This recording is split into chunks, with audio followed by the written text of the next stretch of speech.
Well, hello, good afternoon everybody. Welcome back. Jiu-Jitsu 2000 here today. I'm back. I hope you guys are doing fantastic out there. In this video today we have an offering from AllPowers.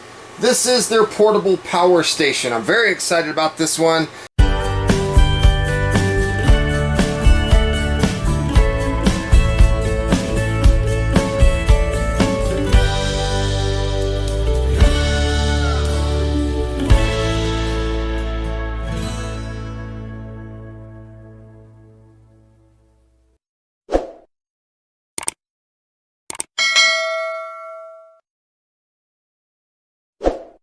Now this is model R600, and as you can see it has a lithium iron phosphate battery, 299 watt hours of capacity.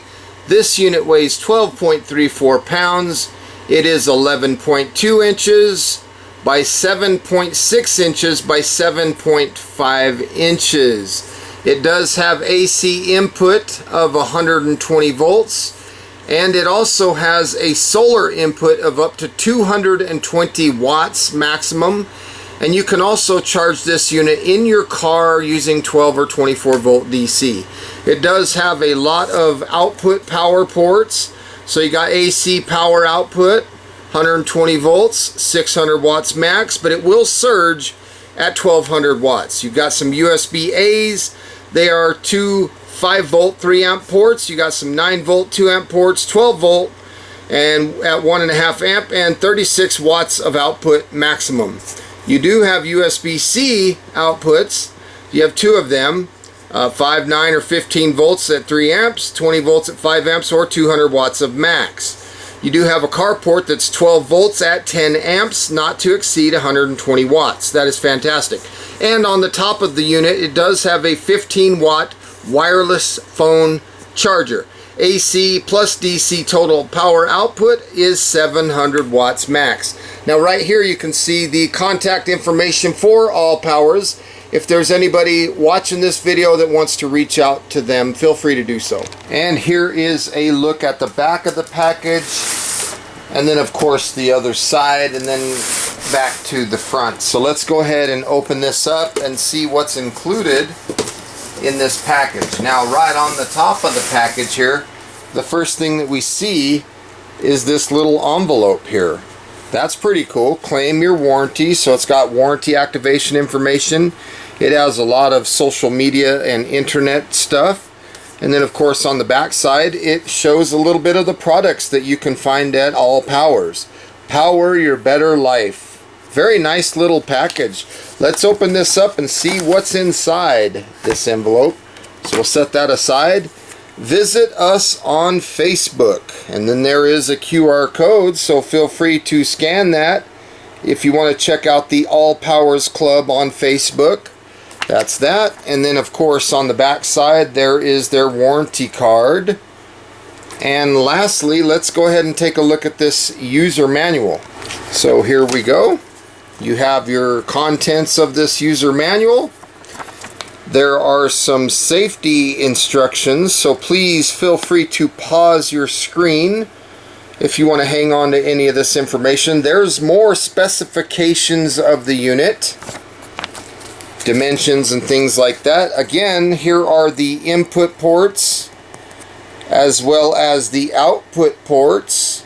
There's some information on the lithium iron phosphate battery, and it talks a little bit about the BMS: high temperature protection, low temperature protection, over discharge protection, overcharge protection, overload protection, short circuit protection, and overcurrent protection. Now this section is pretty important too. These are your charge temperatures, so you don't want to charge below 32 degrees Fahrenheit or above 104 degrees Fahrenheit. Now discharging, meaning using the unit, you can go down even colder if you're going to use it, down to 14 degrees, but don't go past 104.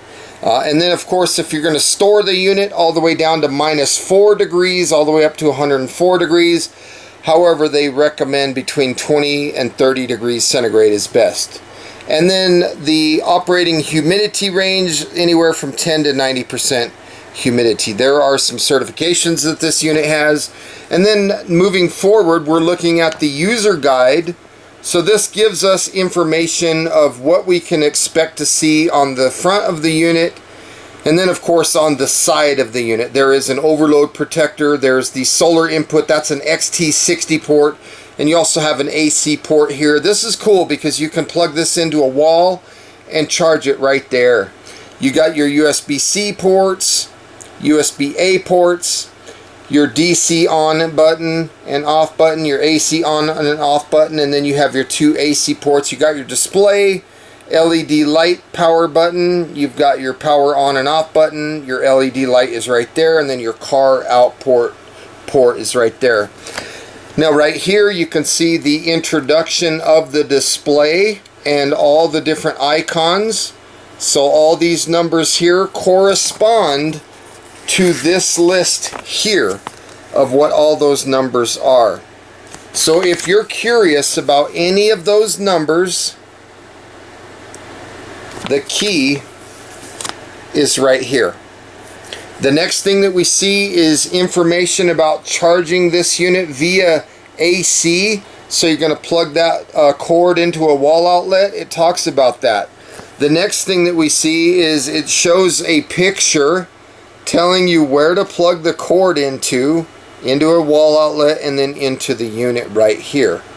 The next part here is information on solar charging, and I like the XT60 port here for solar input. Goes up to 220 watts, 12 to 60 volts open circuit.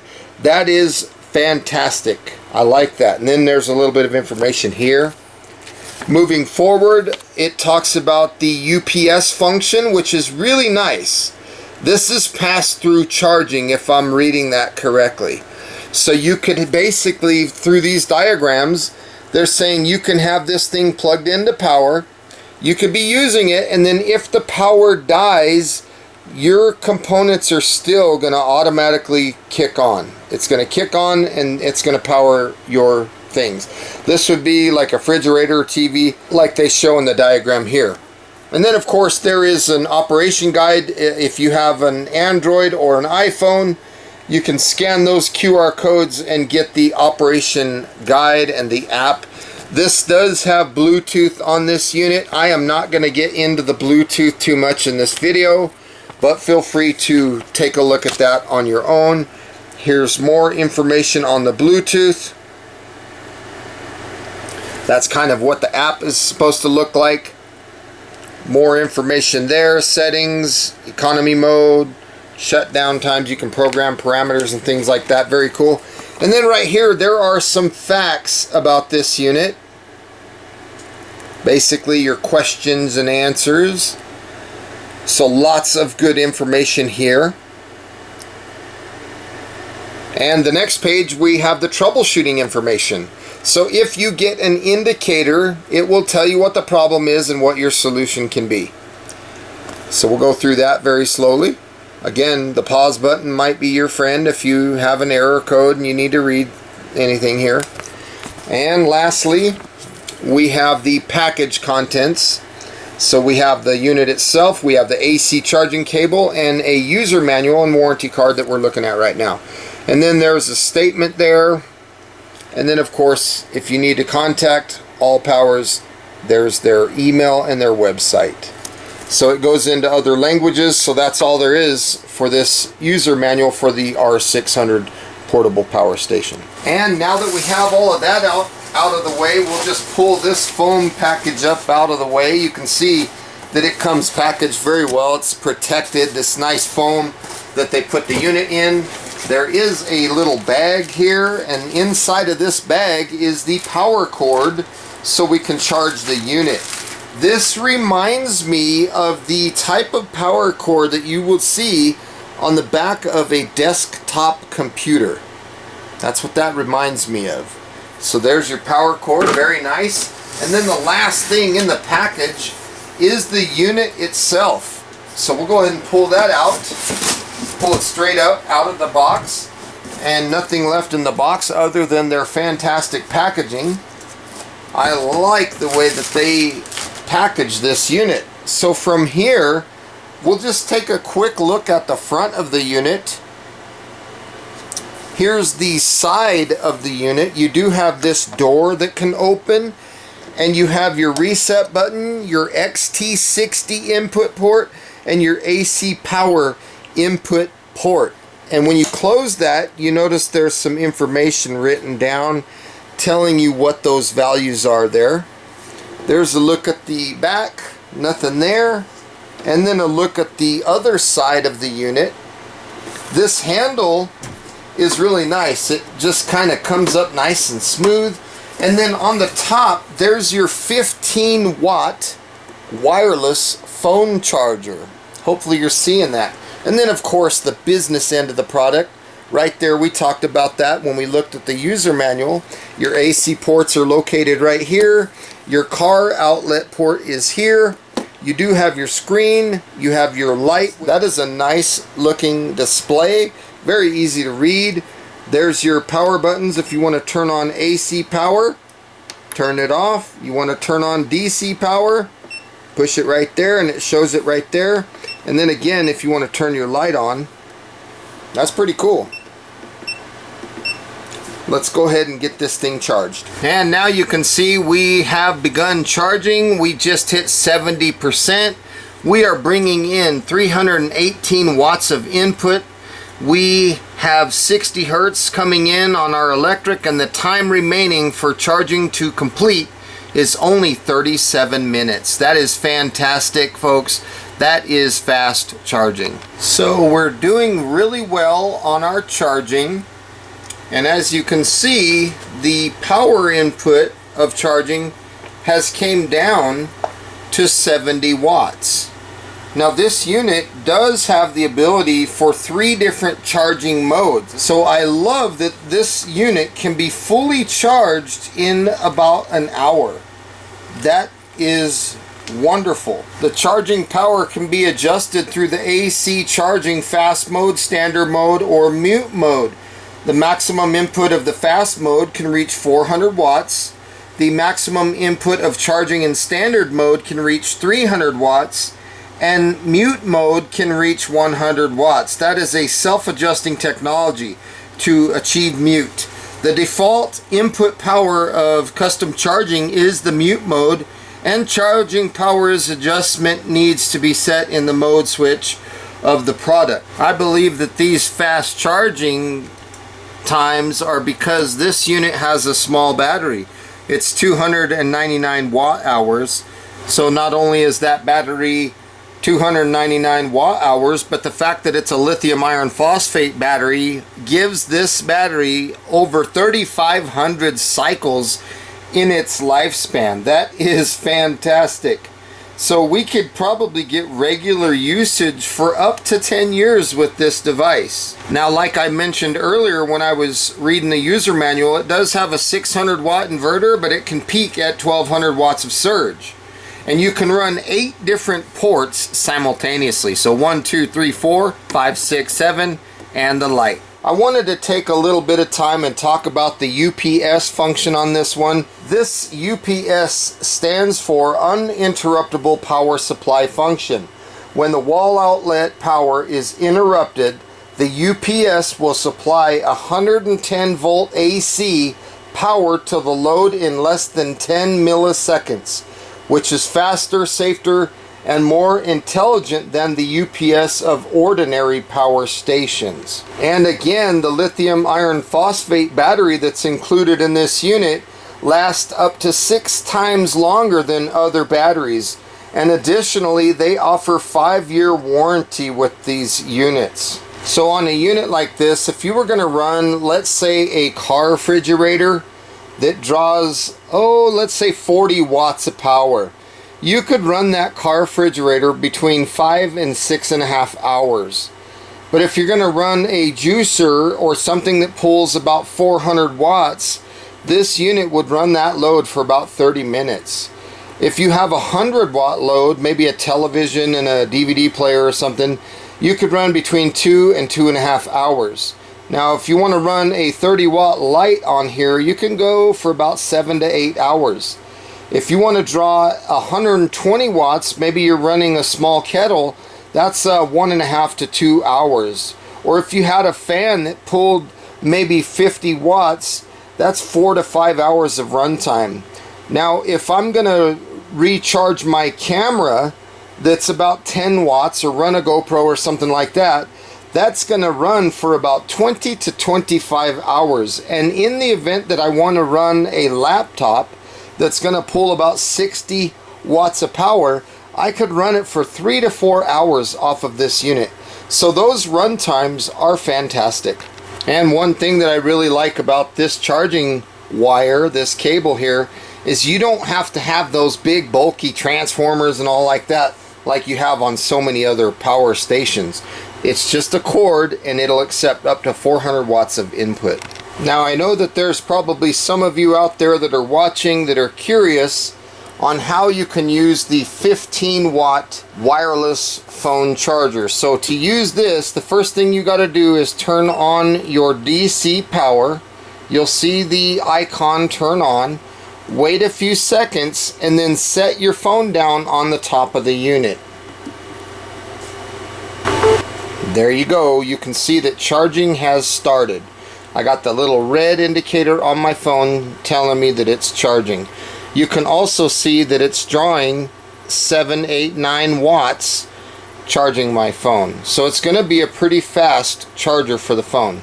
Now, if you had the app for this on your phone and you want to turn the Bluetooth technology on, you're just going to push and hold the DC button for 3 seconds, and then you'll see the little Bluetooth icon illuminate on the screen. Now you can connect to this unit through the app and do everything through the app. When you're finished, you just push and hold and the Bluetooth icon will turn off. Operating the flashlight on this unit is extremely simple. We'll just push the light button. You can see the light comes on to low. That's a lot of light. And I love the fact that it's on the front of the unit instead of the back or the side. I like that. Push it again, you'll go to high. And then if you push it a third time, you will get an SOS function. This would be wonderful in the event that maybe you're off the side of the road, you are on a curve, and you don't want traffic to come around there and run into you. SOS is fantastic. So if it's a survival situation or something like that, you can put this thing on SOS. If you push the button again, the light will turn off. And it's very simple to access AC power from either of these receptacles. Just push the AC button, you'll see the little green light, and you'll also see the corresponding indicator or icon on the screen. When you're finished, you just push it again and it will turn it off and the icon will go away. If you're going to be charging this unit and you want the screen to turn off, you can just leave it alone and it'll turn off automatically, or you can just tap the power button and it will turn off. You can see the power button is illuminated green, letting us know that there is power to the system. And again, if this screen is off and you want to see it, just tap that power button. As you can see, charging is complete. We have 100%. We're going to go ahead and disconnect the power cable. Now, one of the tests that I'm going to do with this power station is going to be kind of a long-term test. And what we're fixing to do is we're going to build a tiny house, and we're going to be using lots of power tools. So for this video today, my test is going to be running a 2-bay battery charger. I'm going to charge batteries because I want to make sure that this is going to have enough power to keep my power tools charged for that build. So let's go ahead and turn on the AC power, and we'll plug in this dual bay Makita power tool battery charger, and let's go ahead and get charging on these batteries. So we're going to put some of these knockoff batteries on the charger. We'll start with the first one. You can see that it went red. This one's ready to accept a battery. We'll go ahead and plug this one in, and you can see that that one is also red. So both of these batteries are currently charging, and right now we're seeing a draw of 52 watts. 78 watts, 232 watts. This is a good test for this power station. We're about 195 watts, so I just want to see how effective it is at charging this batteries, because I'm going to be charging these batteries, I'm going to be charging camera batteries. Look at that, 370 watts there a second ago. This is doing very well, as we can see.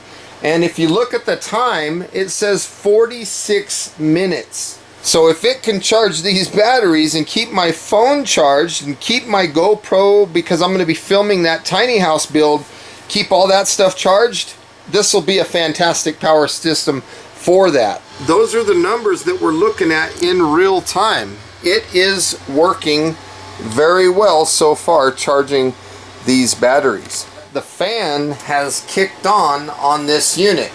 We are testing it pretty hard. Let's not forget this is a 600 watt unit. We're drawing 425 right now. It's doing very well. You can feel the airflow. That's keeping everything cool inside. And the fact that this is a lithium iron phosphate battery in this power station tells me that it's going to give me a long run time out of this unit. I'm so excited about this unit. Another thing that I really like about this unit is its ability to support pass-through charging. So I'm going to come over here and open the little door and just plug this in, just like that. And now give it a little time to see what it's doing. We'll see input coming in here very shortly. And look at that. You can see the icon change because we're charging. We're bringing in 261 watts, taking out 377, and our time until we're charged has changed to 31 minutes. That's crazy. That is fantastic. I like the way this unit works. And there's a closer look at the display showing the input and the output simultaneously. I like that. And right here you can see that it says recharge. So it's telling me that it's charging. You can see the fan icon, you can see the UPS, so that's the pass-through, and we're plugged in. This is very nice. And we went up 1% while we were charging with the AC power, and the batteries are still red. They're charging and everything looks to be working very well. I like this unit. So while we're here charging, we want to test the UPS. So we're going to disconnect the power and see if it kicks right back in and keeps these things charging. Let's take a look at that. Disconnect. They're still red. We're still withdrawing. So there was a seamless amount of power that just kept coming. I love that.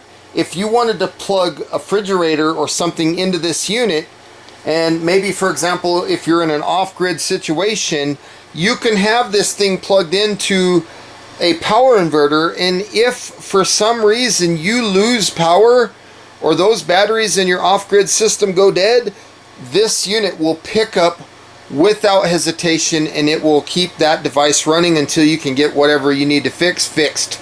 I really like that feature. It's awesome. Now this power station is working very good. As you can see, this battery here on the left is fully charged. Charging is complete on this one. Because we're only charging one other battery, the wattage draw has dropped tremendously, and now our time says 1 to 2 hours based on how many watts it's pulling. And I think this battery is about to finish, so the majority of these batteries charging have been off of this unit. I only plugged it in for that pass-through charging for a small amount of time. So now you can see charging is complete on both of these batteries. It worked fantastic.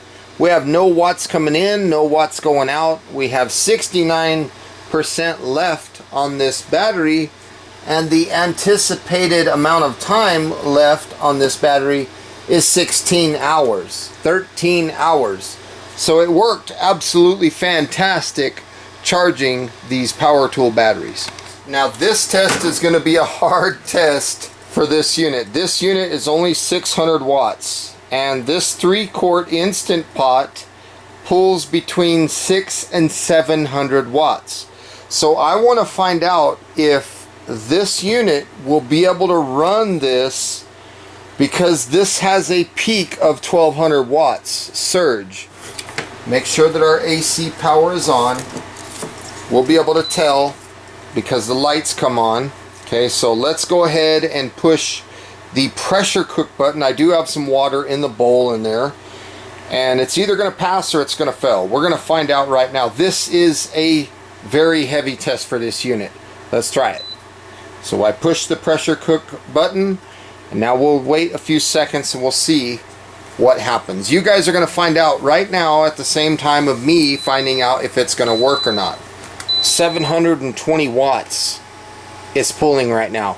723. Error 1. We got an error.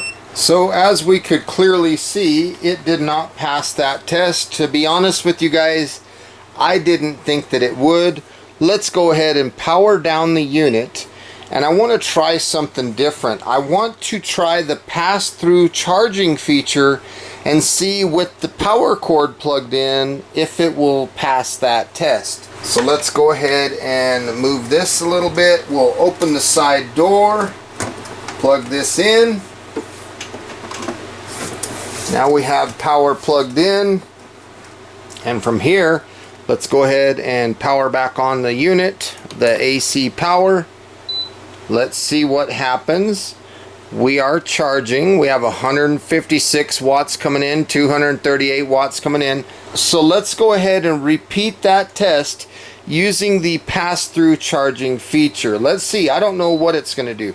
If it'll pass, if it'll fail, we're going to find out right now. So I push the button and let's wait. We have 313 watts. Is the input wattage going to offset the output wattage? I don't know. How does this system delegate the input versus output? We have an error code of E2.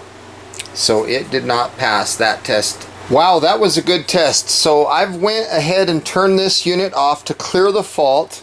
I'm going to go ahead and turn it back on. And what I want to do is I want to test this small hot plate. I like to use this thing when I go camping to cook food and heat up water and stuff like that. In fact, I'm going to use it for this percolator in this video today and see if it'll run it. Now right here it says that this thing pulls about 500 watts. So we're going to test this. It's going to be a stiff test, but it should pass this test. We'll see if it can run this little cooktop with this percolator. So let's go ahead and set this percolator right on top here and see. We're going to crank this all the way to the right. You can see the little light comes on, and we'll see if it passes this test. Now right off the bat you can see we're pulling 506 watts, so we're within what this unit should handle. We should be able to pass this test with flying colors, the fact that it's underneath 500 watts of output. So if it can pull this off, I'll be really happy. Okay, as you can see, we have reached a rolling boil and this percolator is starting to perk. And we have 16 minutes left. This was a good stern test for this unit. It drew in the neighborhood of 500 watts. We're down to 47% and it did good. This battery was not fully charged, as you know, when I started this test. But in the event that me being out somewhere, maybe I needed to purify water or something like that, the unit clearly passed that test and it has enough power to run this thing. So I'm really impressed. So now in this test I have my laptop running off of this unit. It's drawing about 60 watts, somewhere in that neighborhood, and it says about 2 hours of runtime. So that's fantastic. So in the event that I was out somewhere and I have maybe the solar panel running in, it's probably going to pass through using the solar and I'll be able to video edit out in the field. So that's fantastic. I have my video editing software up and I'm just testing the power station, seeing what it looks like to do a little bit of video editing. So maybe I'm out in the field somewhere and I want to do some video editing. I'd like to know how good the computer does at that. So as you can see here, it's working very well. It's working absolutely fantastic. We're going to go ahead and add some files we're gonna test the system a little bit with this video editing. We're drawing 52 watts. It says 1 to 2 hours depending on the wattage draw. So if I had a solar panel plugged in, I could probably sit there and video edit and still be passed through charging into the system. So I'm very happy about that. Let's go ahead and add these to the timeline, and we'll create a mock-up video. We'll test this computer here. We'll get it running pretty good. We'll see what it does when I start rendering. How hard is it gonna run this computer? So let's go right here, put it in 4K. We'll put it in this folder right there, put that there, and let's add it to the render. Now let's begin rendering. So this rendering step will make the computer work a little bit harder, and we'll be able to see more wattage output. So now you can see 149 watts, and it says 47 minutes. And that's rendering. It's not going to take that long to render this video. Maybe 30 minutes or something like that. This is a fast computer. It's got an i7 chip in it. So as you can see, this power station works just fine running my video editing software on my laptop. So it's fantastic. It works very good. Well folks, my final thoughts on this AllPowers 600 watt R600 portable power station are good. I like this unit. It worked absolutely fantastic, as you could see in this video today. In combination with the 100 watt solar panel, it makes it even better. I can't wait to test this thing on the tiny house build and see how that goes. I am confident that this unit is going to do very well, tackling all the tasks that I need it to out there in the field as we build that tiny house. I'm confident that it's going to keep my batteries charged for my power tools, my cameras running, my camera batteries charged, flashlights, all these types of things. So if you are a person that lives in an RV or a travel trailer, maybe you're an off-gridder, maybe you're somebody that wants to travel, and maybe in the back of your van you want to run, I don't know, a video game console for the kids or a TV or something back there. I think a unit like this would be absolutely fantastic for those types of tasks. The way that it charges with the AC power cord is wonderful. You do not have the large brick like lots of other things have. It's just a simple power cord that you plug in to AC power. It charges this thing in about an hour, which is wonderful. I can't say enough good things about this unit. I want to say thank you to AllPowers for sending this out for review. If you guys are interested in this unit, it gets a big thumbs up from me. I'll put a link to it in the description box down below. So with all that being said, folks, thank you so much for watching. I hope you enjoyed this video. Please feel free to leave comments down below. Like this video, share this video. And until next time, folks, I hope you guys have a beautiful day. We'll see you on the next one. Bye for now, everybody.